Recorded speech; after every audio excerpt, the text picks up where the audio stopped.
Okay, everybody, greetings. Thank you for coming to another session of the Climact seminar series. It's our pleasure and honor to have everybody present this time. Just like to say that Climact is the seminar series. Climact Seminar Series is one of the pillars of the Climact Center that's now established and it's official. And just to remind everybody, Climact is the joint UNIL EPFL Center that's focused on climate research and teaching and to raise ambition on climate action. And the seminar series happens every 2 weeks or so at this hour.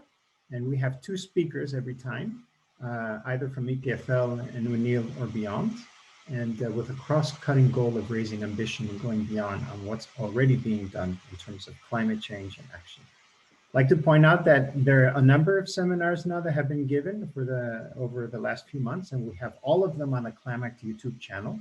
So please tune in to watch them. You will have the links of the Climact YouTube channel as well as the Twitter link as well on the chat. And just to get some things clear, we need to make sure that you keep your video and microphone off unless you're speaking. Please be polite. There's no harassment, no toleration for that. And if someone is harassing you through private chat, please tell us so that they can be removed from the meeting. And as mentioned, the seminars are recorded and will be posted online. And if you want to ask questions, please either type them in the chat or open the mic and ask them when we have the question and answer session. And of course, please ask any question you want in either English or French, whatever you're more comfortable with, and we will accommodate that. And with that, I'd like to pass the baton to Sam Jacquard, who will introduce our first speaker for the day. Merci Thanos. Bonjour à toutes, bonjour à tous. J'ai le grand plaisir de vous présenter le docteur Vincent Pellissier, qui est chef du service des routes, des transports et des cours d'eau de l'État du Valais. À ce titre, il a le titre d'ingénieur cantonal. Vincent a fait ses études à l'EPFL. Il a fini son bachelor en 2001 au génie civil. Il a ensuite fait un doctorat en management du risque, également à l'EPFL. Il a ensuite travaillé pour les TL, les transports publics de la région lausannoise, notamment en tant que secrétaire du groupe de sécurité. Après un passage par le privé, il a endossé le rôle d'ingénieur cantonal depuis mai 2015. Et puis, j'aimerais souligner que j'ai fait la connaissance de Vincent dans le cadre d'une initiative que son département a mis en place, notamment un centre d'expérience de la durabilité et du changement climatique dans l'arc alpin. Le but de ce centre est de former tous les employés de l'État du Valais aux questions de durabilité et de réfléchir aux adaptations, aux mitigations, aux actions que l'État du Valais, qui est confronté peut-être plus que d'autres cantons en Suisse aux effets du changement climatique. Et ce centre permettrait à justement tous ces fonctionnaires ou les employés de l'État du Valais à réfléchir à ces questions-là. Donc, merci beaucoup, Vincent, pour cette présentation et que je me réjouis d'entendre. Donc, elle durera entre 25 et 25 minutes et on prendra les questions à la suite. Vincent, the floor is yours. Okay. Merci. Donc, comme le veut la coutume, je vais essayer de partager mon écran pour que tout le monde puisse suivre. Donc, effectivement, comme l'a dit l'introduction, j'ai un parcours académique EPFLien, mais aussi saint-gallois, puisque j'ai une formation d'ingénieur et d'économiste. J'ai passé presque 20 ans sur le campus de l'école polytechnique, pas seulement durant mes études, mais j'ai eu la chance de diriger le bureau de projet de la vice-présidence pour la planification et la logistique, où on a vu le campus fortement changer les 10 dernières années. Ensuite, j'ai eu l'opportunité de revenir dans mon canton d'origine pour diriger ce qui s'appelle aujourd'hui le service de la mobilité. Service de la mobilité qui est un gros machin, puisque c'est plus de 500 collaborateurs et 350 millions de budget annuel, qui a un impact énorme dans le territoire. Et puis, comme souhaité dans le cadre de cette intervention, c'était quels sont les enjeux et les défis dans un canton alpin comme le canton du Valais, pour les infrastructures de mobilité. Ce qu'il faut peut-être juste rappeler, c'est qu'on s'intègre dans un contexte stratégique plus large, hein, qui est l'agenda 2030 du canton du Valais, qui a fixé un programme cadre opérationnel de mise en œuvre de cet agenda. De là découle le plan climat valaisan avec des fiches thématiques, une pour la mobilité, et puis une politique sectorielle liée à cette mobilité, qui est le concept cantonal de mobilité 2040. Donc, je pense que c'était important de définir quand même la stratégie qui se décline dans une vision avec des enjeux et 11 politiques sectorielles, électromobilité, les aspects de biodiversité, toute la partie recherche et développement, la stratégie mobilité douce. Et puis aussi, on matérialise aujourd'hui dans le plan climat l'objectif zéro carbone pour le service, qui est un objectif plutôt ambitieux, puisqu'on a vraiment cette volonté de décarboner l'ensemble de la mobilité comme un service, sachant que le déplacement qui coûte le moins cher en termes d'empreinte carbone, c'est celui qui n'a pas besoin d'être effectué. Donc, on se positionne clairement comme des objecteurs de mobilité, donc vers moins de mobilité et mieux de mobilité plutôt que plus. On s'inscrit aussi dans des évolutions sociologiques et technologiques. On est dans un monde disruptif, donc il y a une vraie prise de conscience de la finitude des ressources, qu'elles soient naturelles, territoriales, paysagères, financières, etc.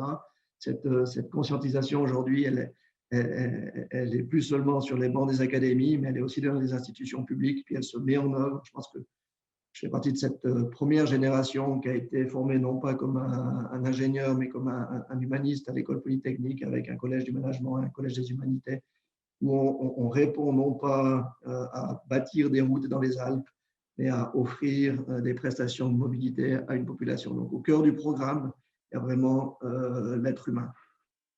Il y a aussi cette volonté aujourd'hui de valoriser un patrimoine qui est assez exceptionnel, qui est assez unique, hein, qui fait aussi le caractère différenciateur du canton, un patrimoine paysager, environnemental, architectural, agricole, viticole.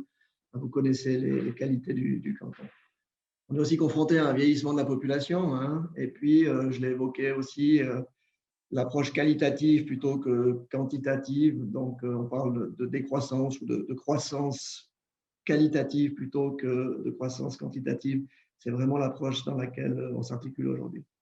On a une approche multimodale, donc on n'oppose plus la route au transport public ou à la mobilité douce. Aujourd'hui, on a mis tout ce qui bouge sur le territoire dans un même service qui s'appelle le service de la mobilité. Je pense que ce n'est pas seulement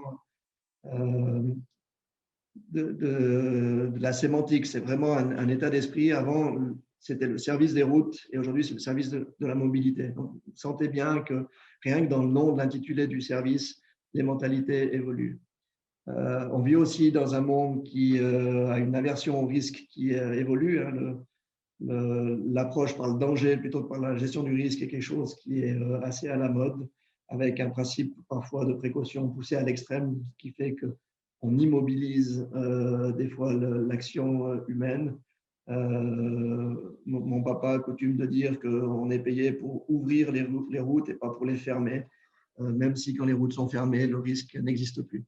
Et puis, dans ce moment disruptif où la technologie évolue très vite avec les technologies environnementales, avec la transformation digitale, on doit se projeter vers les comportements du futur de manière disruptive avec des infrastructures qui, elles, s'inscrivent dans le temps long. Donc, le monde évolue technologiquement très rapidement, donc il y a des attentes de la société civile, et puis dans le même temps, les infrastructures, elles, pour des raisons de procédures de construction, sont extrêmement lentes à mettre en place. Il faut, entre le début de la planification, la mise à l'enquête, la construction et l'inauguration, environ une dizaine d'années pour adapter nos infrastructures. Donc, on voit un petit peu cette contradiction entre le temps immédiat attendu par la société civile et le temps long des infrastructures. Donc, on doit s'inscrire dans cette dualité temporelle qui n'est pas toujours simple. Parlons un petit peu infrastructure. Aujourd'hui, les défis pour les infrastructures sont multiples. On l'a évoqué, hein, les besoins de mobilité ont changé et vont continuer à changer. On a aussi principalement des infrastructures qui ont été construites dans les années 60-70. Donc, gentiment, ces infrastructures arrivent au bout de leur durée d'utilisation.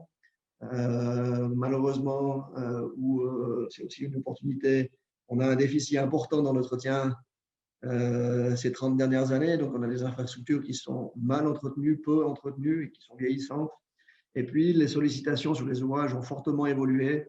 Il y a plus de charges, donc les tonnages sont plus élevés, il y a plus de trafic sur les routes. Puis aussi, on verra, il y a plus de contraintes climatiques, en particulier dans les milieux alpins. Et ces éléments-là font que ce cocktail, il est plutôt détonnant.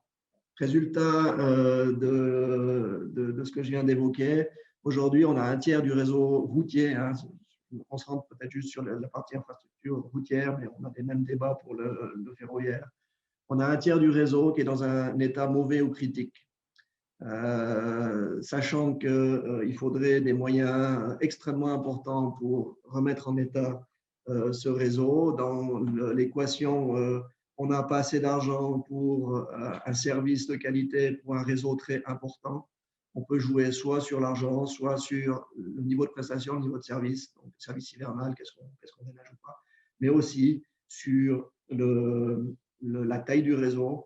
Donc, le canton du Valais, depuis maintenant 4 ans, s'est engagé dans un démantèlement du réseau routier.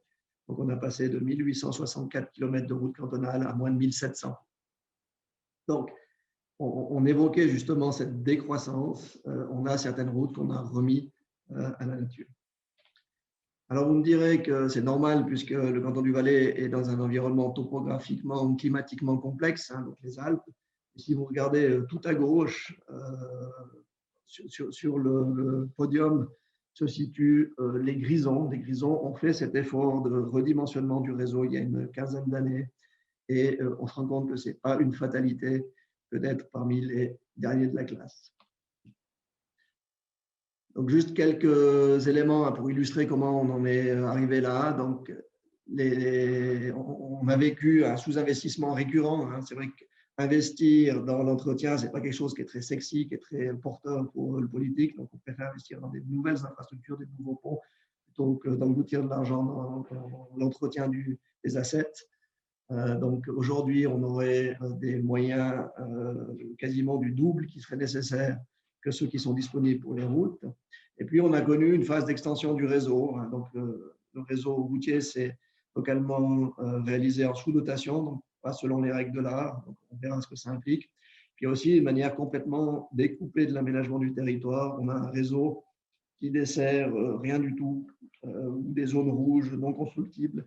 Et puis, on se rend compte qu'aujourd'hui, ce réseau il est fortement surdimensionné et il est pour un grand bout du réseau, pour un tiers du réseau, inutile.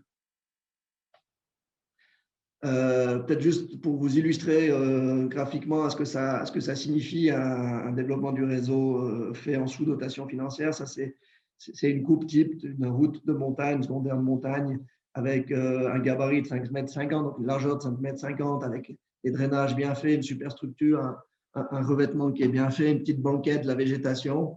Ce qui s'est passé, c'est qu'on a élargi le gabarit, hein, la largeur des routes, on a augmenté les tonnages pour passer aux 40 tonnes, on a augmenté les vitesses aussi, hein, ce qui a fait qu'on a dû enlever la végétation pour des raisons de visibilité normativement. Donc, ça a été réalisé en plus de manière où on n'a pas été faire les coffres, la superstructure de manière propre, on a juste mis une couche d'enrobé.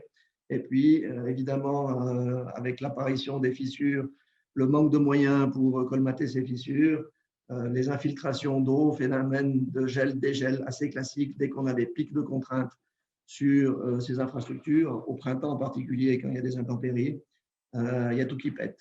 Donc, on dit qu'il y a beaucoup de dégâts liés aux intempéries, mais en fait, partout où le réseau a été construit selon les règles de l'art, avec des moyens qui étaient suffisants, le réseau tient. Donc, il ne faut pas seulement mettre la faute sur les intempéries, mais les intempéries mettent en lumière les faiblesses du réseau et ces contraintes, ces pics de contraintes supplémentaires qui font apparaître tous les printemps à peu près 9 millions de dégâts sur le réseau cantonal. Donc, ça, c'est la moyenne sur les 5 dernières années, hein, c'est 8,7 millions sur le réseau cantonal.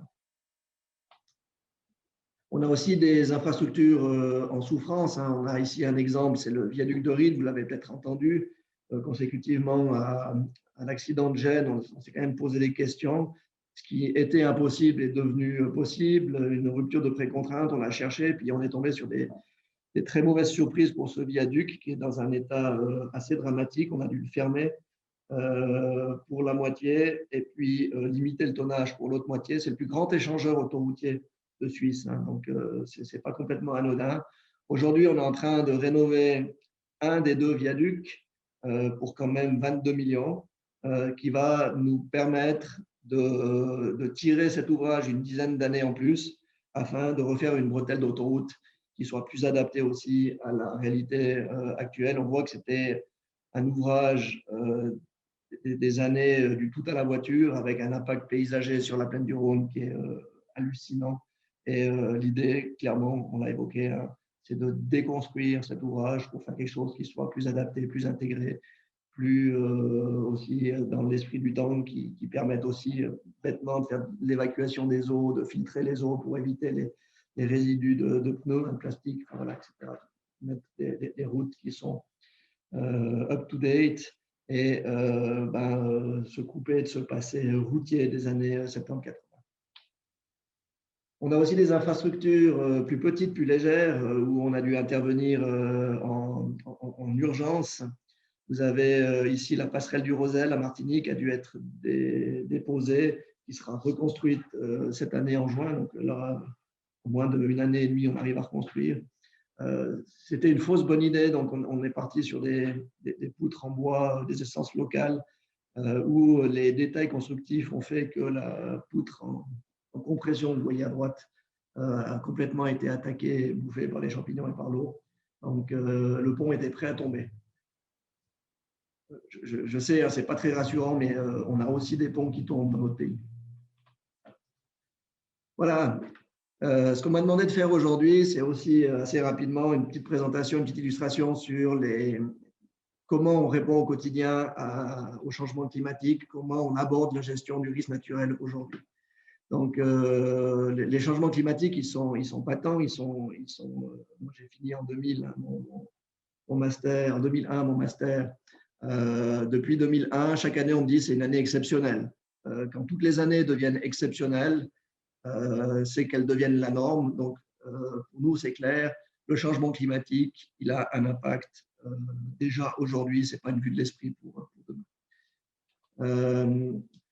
Peut-être un petit rappel, ce qu'on entend par le risque. Hein, le risque, c'est vraiment la combinaison de l'aléa, c'est-à-dire la probabilité de survenance d'un événement, la vulnérabilité du système qui est exposé à cet aléa et la valeur exposée au risque. Nous, comme ingénieurs, on peut jouer sur l'aléa, sur la vulnérabilité ou sur la valeur exposée. En fonction du risque naturel, ce n'est pas toujours facile de jouer sur l'aléa. Si je pense par exemple au tremblement de terre, on a peu d'impact sur l'aléa. La vulnérabilité, en fait, ce n'est pas le tremblement de terre lui-même qui tue, hein, c'est les bâtiments mal construits qui s'écroulent. Et puis, les valeurs exposées, si un bâtiment s'écroule et à l'intérieur de ce bâtiment, il n'y a rien du tout, le risque, il est très faible. Voilà, on peut vraiment jouer sur ces trois aspects. C'est ce qu'on fait dans un canton comme les nôtres, qui est un canton qui est extrêmement riche, mais riche en dangers naturels. Alors, vous avez vraiment un catalogue de tout ce qui existe en danger naturel. C'est extrêmement intéressant. Du coup, on a développé une expertise, une connaissance du domaine, aussi avec les académies, que ce soit les PFL, l'UNIL ou les HES, sur ces domaines-là. Donc là, vous avez pour les coulées de boue, un exemple devant les pyramides de Zègne, qui sont aussi un événement géologique assez intéressant. Ce qu'on a régulièrement sont des laves torrentielles, donc des mises en mouvement de masse assez visqueuses, fluides, mais qui ont une grosse puissance, qui sont provoquées par des orages d'été, hein, des orages stationnaires et auto-alimentés. Il n'y a pas que des fonctionnaires qui sont stationnaires et auto-alimentés, des orages également. Et ça provoque des dégâts extrêmement importants, particulièrement sur les cônes de déjection qui ont été bâtis où les zones cartographiées rouges n'existaient pas encore et souvent on a bâti trop proche de ces torrents. Des crues, là aussi, c'est une crue de la Morge de Saint-Gingolph en 2015, c'est un exemple.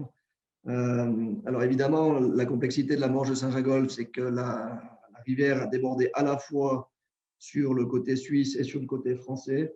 On se rend compte quand même que le système français, même si les ingénieurs sont moins brillants que les Français, le système politique fonctionne un peu mieux du côté suisse. Et on peut démarrer les travaux alors qu'en France, ils ne savent pas encore si c'est la région, si c'est Paris.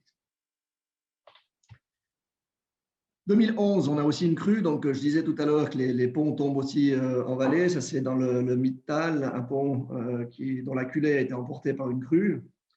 C'est un très bon exemple parce que ce pont, il est tombé en 2011. Il n'a pas été remplacé, ce qui veut quand même dire que cette route, elle servait à rien.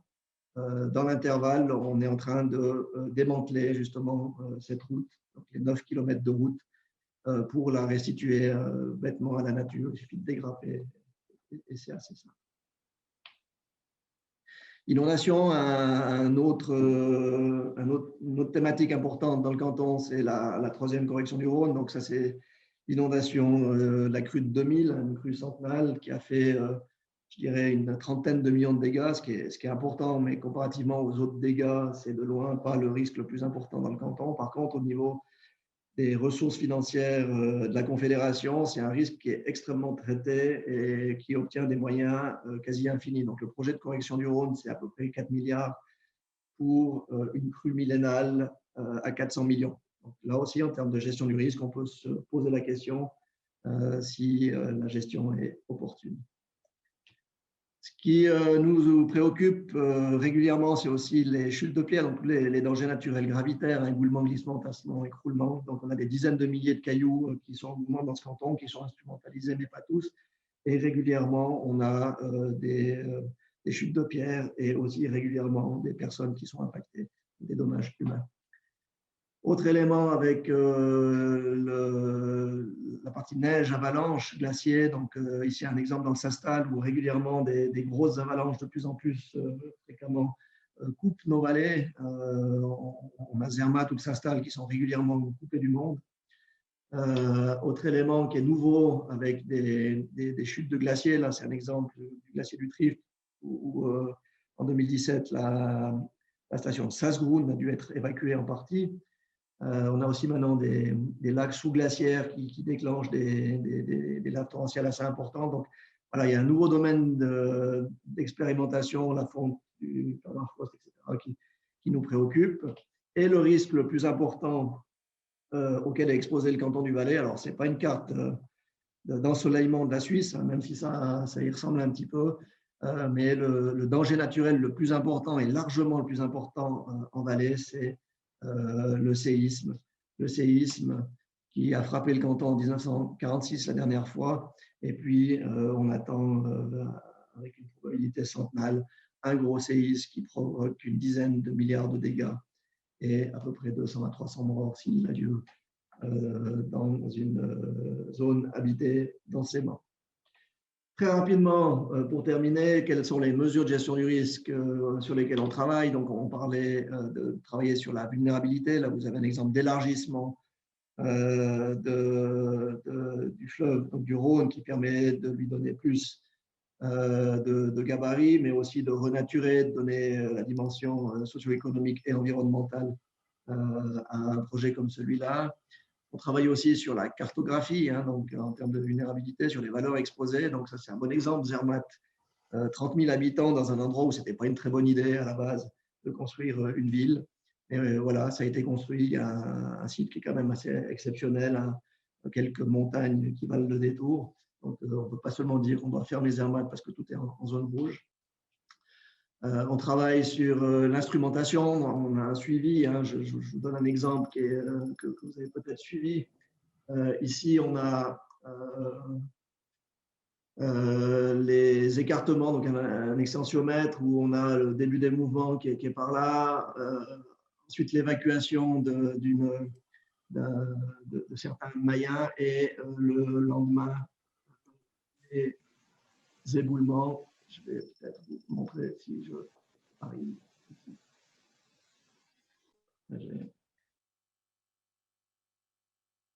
Voilà. On peut, ouais, parfait. On peut peut-être conclure pour qu'on ait du temps pour les questions. Ouais, alors, je vous laisserai aller voir les vidéos parce qu'elles sont toutes assez impressionnantes. Elles sont aussi en lien, sur... hop.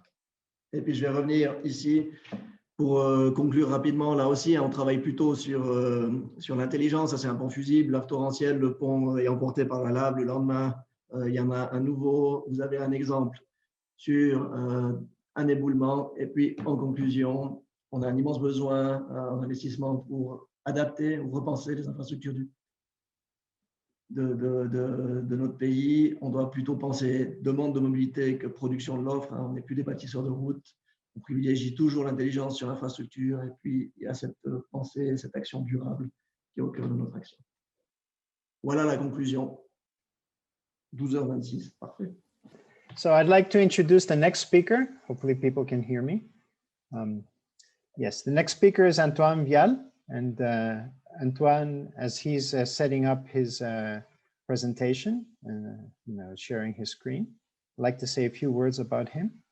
He graduated from the École Nationale Supérieure d'Architecture de Paris in 2007. And after having worked as a junior project manager in several architectural firms, he joined the National School of Decorative Arts and continued as a resident architect at the Académie de France in Rome from 2010-2011. And then he was resident at the Cité Internationale des Arts in Paris in 2012. From 2011 to 2013, he joined the National School of Architecture of Saint-Étienne, and since 2015, he's affiliated with the Laboratory of Urbanism and Habitat Research Center at EPFL, where he currently holds a position as a lecturer. So today, he will talk about the role of agro-urban soils in socio-ecological transition and climate change adaptation mitigation. So with that, I'd like to ask Antoine to share his screen. Hi,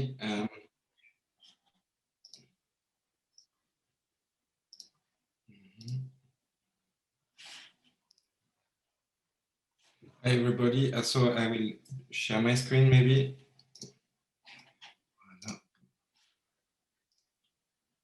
Okay, great.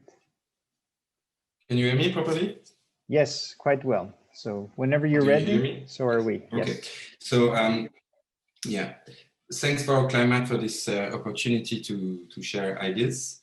So I'd like today to share a few ideas about the role of agro-urban soils in the socio-ecological transition and adaptation and mitigation to climate change, with a special, let's say, perspective on the potential of transdisciplinary research. So I will start to say a few words about the context in which I am sharing these ideas today. So today I'm representing the Habitat Research Center at ENAC EPFL. This center is a transdisciplinary platform dedicated to research, teaching, design, and also a place for debates around the core topic of urbanization, contemporary urbanization in face of socio-ecological and energy transition.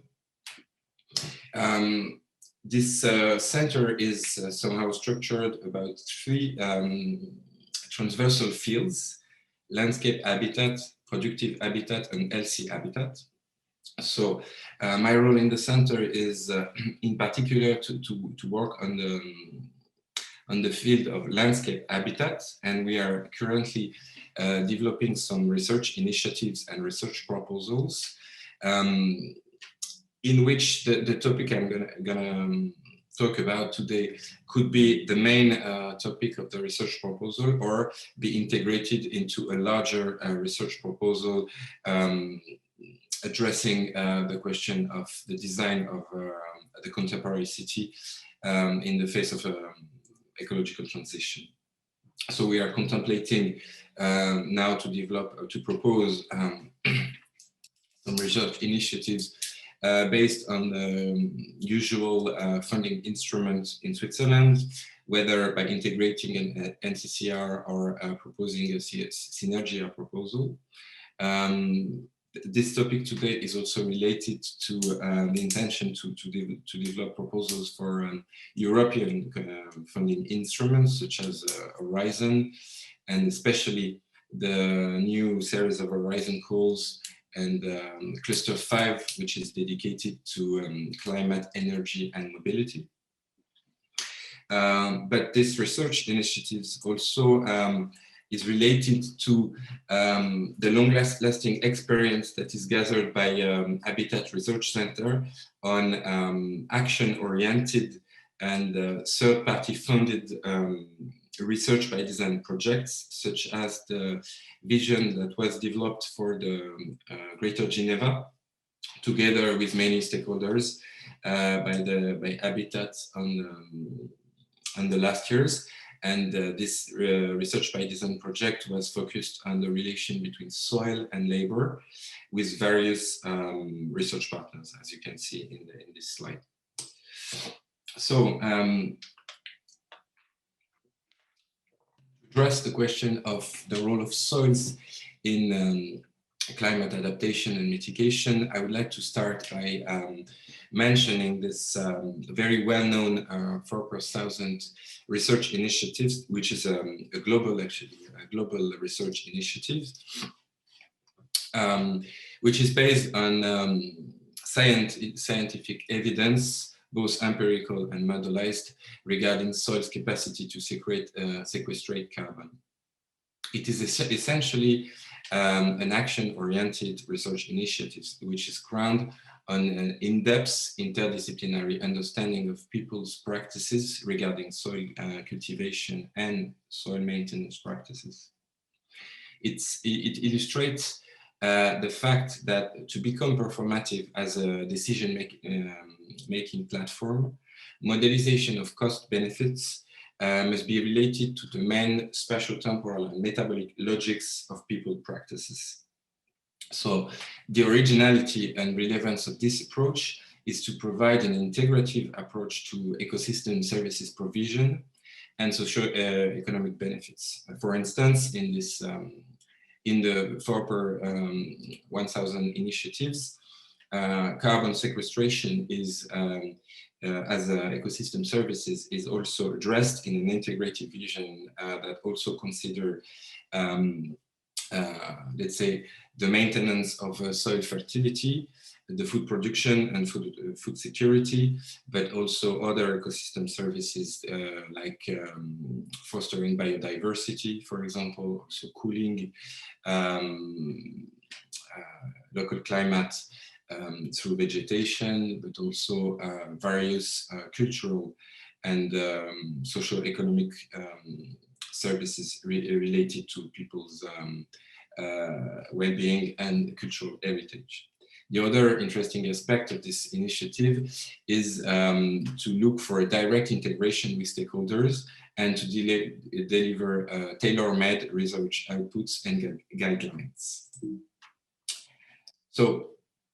So far, this very well-known 4%,1000 initiative is limited to the rural world, with a particular focus on the relation between sea sequestration and food supply.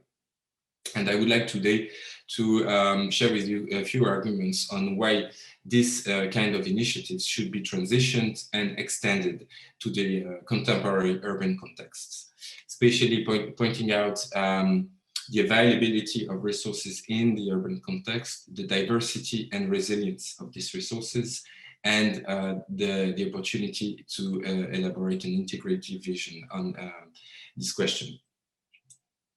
So to illustrate this, I will show you, and you can see on the left of the screen, on the right of the screen, sorry, a map of ongoing pedogenetic trajectories, or soil change trajectories in West Lausanne. In the middle of the map, you can see the UNILE-PFL campus. And this map shows that on this territory, one third of this territory is currently dedicated to subsidized agriculture. 1/3 of this territory is whether built up or sealed, with twice as much sealed surfaces compared to buildings. So here there is a capacity maybe to change this and to unseal these soils. And only 1/3 of this territory that is open functional soils that are not dedicated to agriculture. So in such contemporary city, which is diffused, extended, horizontal, whatever we call it, there is a huge quantity of space able to meet spatial requirements for socio-ecological transition. This urban, agro-urban ecosystem is also somehow characterized by diversity. In here, we have a sequence of 6 various soils illustrating this diversity from, let's say, intensive agriculture to urban spaces and to even urban wilderness, including meadows and forests. And this graphic on the left top of the slide illustrates somehow a capacity of this ecosystem to be resilient, and especially quite resilient compared to, let's say, mainstream agriculture, with higher level of organic matter and higher intensity of biological activity. That's it. So a kind of relation between diversity and this resilience of this ecosystem, and as it is illustrated on this soil profile, which was realized in the forest that is embedded into the infrastructural bundle of Bussigny, the famous Bussigny turnpike, let's say. So this soil is 40 years old, but we can, and it is man-made, but we can see on the profile that is actually a very functional soil with a very high capacity now to integrate and sequestrate carbon. The last idea why it would be interesting to transition such kind of approach to the urban environments, it's its capacity to offer an integrative vision of both regulating and provisioning ecosystem services in a non-divisive vision of the, let's say, agro-urban nexus. In this map of the Lausanne-Morges agglomeration, we see in green all the soils that are not in the building zone, and that creates somehow a green infrastructure that could potentially percolate into the city and provide many regulating and maybe provisioning ecosystem services.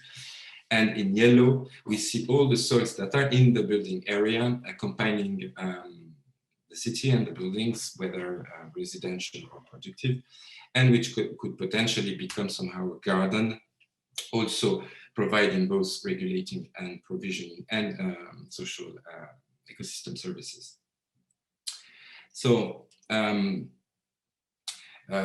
the interest in, let's say, elaborating a transdisciplinary approach on this, once again, is to somehow gear this kind of research or gear the modeling approach too deep in the understanding of main spatial, temporal, and metabolic logics of people practices, not only cultivation practices, but also in this case, urban practices. So the implementation of the city in terms of urban morphology, but also the various range of practices that of soil maintenance practices that we can find in the city, and to somehow assess the efficiency and adequacy of these practices within the frame of environmental changes and socio-ecological and energy transition. Regarding this, let's say, research endeavor, I'd like to somehow stress the fact that the testbed approach that is somehow envisioned by the Climate Center sounds for me a wonderful tool, because it could provide an understanding of this, let's say, logics in a way that is really related not only to the natural factors, but also to the anthropogenic practices, once again, on this territory, and also to understand how these various practices triggered process responses in terms of, for example, soil change, and to somehow outline systematic patterns that could then lead the way to specific modelization and calculation.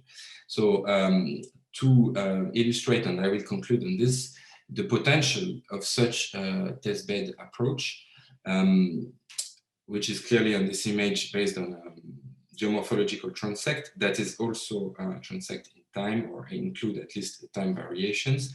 I will share with you a few historical examples of soil change in an urban context. I picked them up in Zurich, but they are somehow illustrating, let's say, a situation that is somehow applicable to, let's say, the Swiss plateau in general. So very quickly, some challenges that are related to the fluvio-glacial soils, the soils alongside rivers that were the most sealed and urbanized with the highest impacts, and now that should now be sometimes reopened, and with the reconstruction of new soil profiles. The soils of the morainic hillsides in the city that somehow used to support diversified and multifunctional horticultural practices.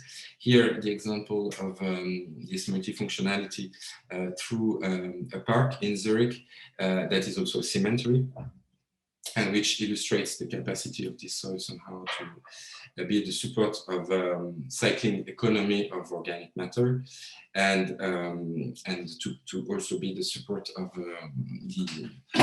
one of the most dense urban neighborhood in Zurich. And finally, soil alongside the streams that comes down from the forestial mountain ridges around cities. In Lausanne, for example, all these little rivers and related soils have been buried, but in some other cities, they were maintained open, and they became the support of soft mobility, and also of stormwater management and mitigation, green infrastructure. Somehow this is a water reservoir alongside of one of the streams in Zurich once again, and these somehow spatial figures. We now understand the fact that they are somehow corridors for fresh air coming down from the mountain ridges, and in order to cool down the city. Well, so these historical examples somehow reflect challenges that are still absolutely contemporary. I will end up with two images illustrating these challenges related to both design and calculation scientific opportunities. First, the first trend is the idea that in the future, the built-up surface and urban sediments related to this increase of buildings is going to still increase in the future, but with potentially a decrease in sealed surface and reconstruction of a functional soil profile. So this first trend is somehow directly related to the presentation we had before from Vincent Pellissier. And the second trend is also an increase of the open and functional soil surface that is not dedicated to subsidized agriculture, with a challenge regarding the diversifications of vegetal cover and soil maintenance practices, cultivation practices on this increasing urban garden somehow. That's it. And so many challenges regarding to the assessment of the multifunctionality of this various type of urban soils, and how this multifunctionality can also be addressed through various design challenges. Thank you very much for your attention, and I will be happy to answer your questions